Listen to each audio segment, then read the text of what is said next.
This week, Facebook suspended a small network of accounts linked to a so-called Russian troll factory. It used social media to try to undermine the 2016 election.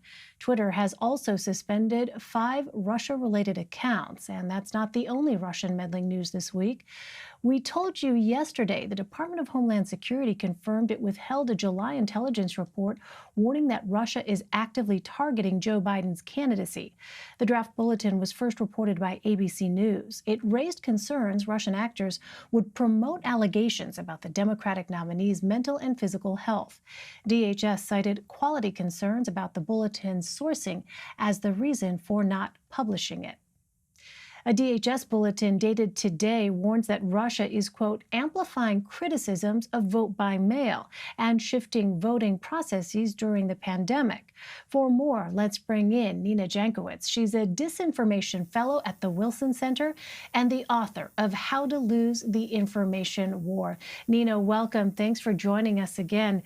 We talked about this last time you were on, but before we delve into some of the developments in the news today, remind us what the difference is between misinformation and disinformation. Sure. So disinformation is false or misleading information that is distributed with malign intent. Misinformation is when your aunt or uncle who might be prone to spreading conspiracy theories is distributing that. They don't have that malign intent. But I think what we're seeing related to mail-in balloting, what DHS is talking about, certainly what Facebook and Twitter took down yesterday related to the Internet Research Agency, that is clearly disinformation. What about questions about a candidate's health? We saw Russia question Hillary Clinton's mental and physical health in 2016. Why is this part of its playbook?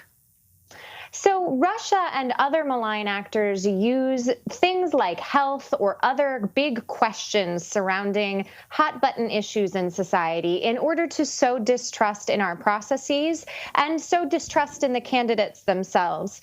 We know, thanks to the intelligence community, that Russia has a preference for President Trump in this election, as it did in 2016.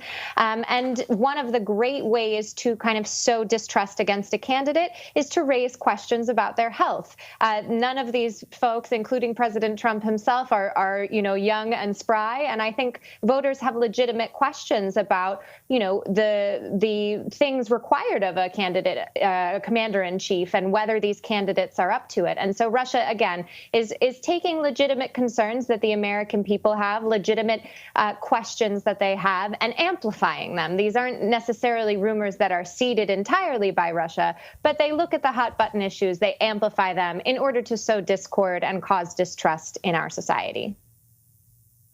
So we mentioned Facebook and Twitter removing accounts and pages linked to the Internet Research Agency. They were reportedly recruiting unwitting freelance journalists to post for them. Can you remind us what the IRA is? Sure. The Internet Research Agency is a quote-unquote troll factory located in St. Petersburg, Russia. And this was an outfit that was extremely active ahead of the 2016 election, but has also targeted many other democracies. It's targeted Ukraine in particular in their revolution that happened in 2013 and 2014. And they use various social media platforms, Twitter, Facebook, Instagram inclusive, in order to sow false and misleading narratives about political life in a number of different countries. And here, with the Internet Research Agency, this most recent takedown, what we're seeing is an adaptation of IRA tactics. No longer are we seeing these large networks of fake accounts that are trying to what we call astroturf, so pretend like there is grassroots support for a movement. Instead, we're seeing the very careful cultivation of just a few accounts that can use the infrastructure provided by Facebook, in this case, Facebook groups, in order to seed false and misleading narratives. And as you pointed out, they're now hiring freelance journalists in order to populate the content. So we're not going to see kind of sloppy English memes and posts like we saw in 2016. They're hiring native English speakers who, in many cases, are activists targeting the left in order to kind of divide the Democratic Party and, again, sow that discord within our democracy ahead of a critical election. So, with the shift in tactics, how can people better arm themselves against this kind of disinformation and even recruitment in some cases? Well, I think there's a couple of really important things to understand. One, disinformation, as we talked about at the top of this segment, is not necessarily something that's entirely false. Often it is grounded in a kernel of truth, emotional truth. So if you feel yourself getting emotional, the best thing you can do is not hit that share button. Walk away for a little bit before, trying to fact check on your own and seeing if there's any credence to the narratives that you're finding yourself so emotional about. And then the second thing, for the freelance journalists who might be listening today, we saw some similar recruitment that the IRA did of activists in 2016. I would say if something seems a little bit fishy with someone you're communicating with, whether that is in support of a protest or related to, a publication, try to get those people on the phone. That would be a great way to check and just make sure that, they indeed are real people and they are who they claim to be. Right, some due diligence. Well, lawmakers in the intelligence community have been warning us about election interference since the last presidential election. Trump administration officials have repeatedly said that any country that appears to meddle in the upcoming election will face retaliation. What has the U.S. government done to punish foreign actors like Russia, China, and Iran?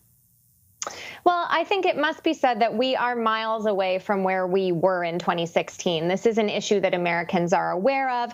There are units across the federal government, including the FBI's Foreign Influence Task Force, which alerted Facebook and Twitter to the network of accounts we were talking about earlier.